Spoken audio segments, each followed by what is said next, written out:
Coming to case laws. Now, how one cites a case law? In India, we have number of journals which report cases in various courts in India. The citation of case laws vary accordingly. However, the broad citation idea is that firstly, the name of the case is mentioned, then the journal name, for example, AIR, Supreme Court cases, then the volume number, the year, the court, and the page number.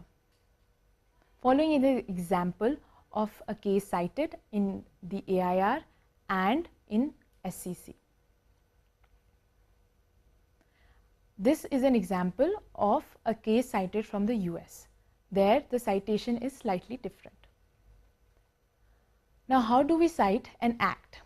The act is written in a research report in its full form. That is, for example, if we are citing the Competition Act 2002, then we mention it as the Competition Act 2002 along with the serial number of the year in which it was enacted, that is Act 12 of the year 2003. Now, when we are citing a report, then we mention the authority whose report it is, number of report, name, and the year of publication.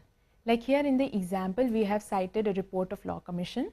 So, we have written it as Law Commission of India, then the report number, which is 144th report on conflicting judicial decisions pertaining to the Code of Civil Procedure, the year, and the page number. Now, how do we cite an article or an essay? In a report, an article or an essay published in a journal or a periodical is cited in such a form. First, the name of the author of the article is mentioned, then the title of the essay within inverted commas, then volume number of the journal, then name of the journal in abbreviations, and then finally the page number, and in the bracket the year of publication. Here is an example of the same. Coming to citation of an editorial from a newspaper. How do we cite an editorial from a newspaper? These are cited by firstly mentioning the title of the editorial within inverted comma, the name of the newspaper, and the date. Now, here in example, we have written Short Circuited, Times of India, August 2 is the date and the year of publication.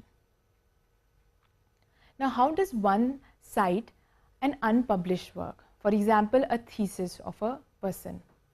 Under it, the citation is written in such a form that firstly, the name of the researcher is written, then the title of the dissertation or the thesis, as the case may be, along with the year in which the thesis was written.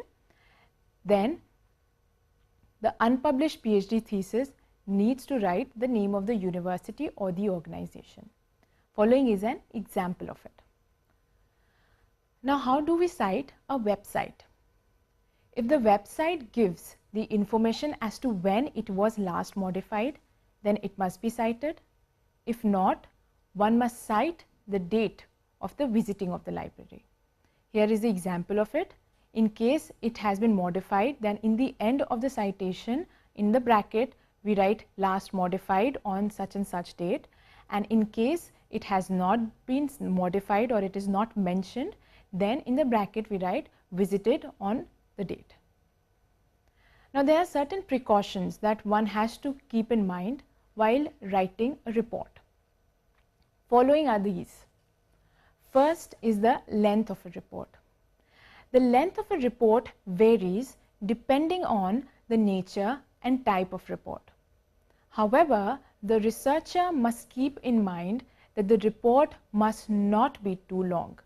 Otherwise, the researcher, the readers of the research may lose interest in it.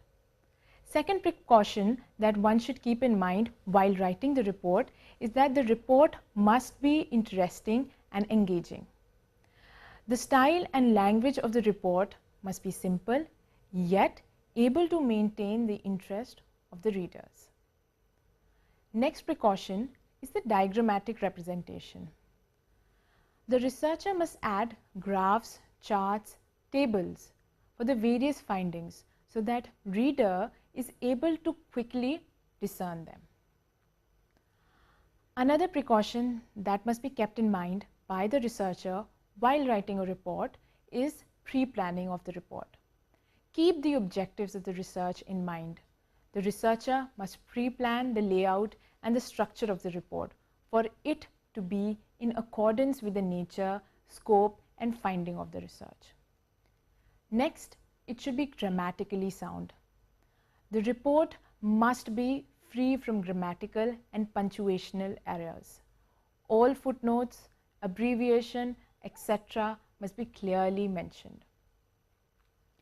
The sixth precaution that one should bear in mind while writing a report is maintaining logical flow throughout the report.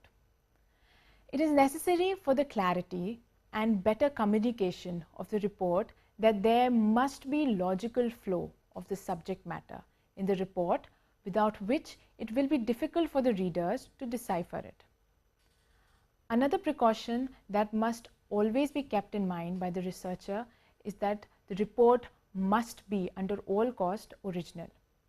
Every report must strive to be as original in its research findings, styles of presentation, and knowledge building.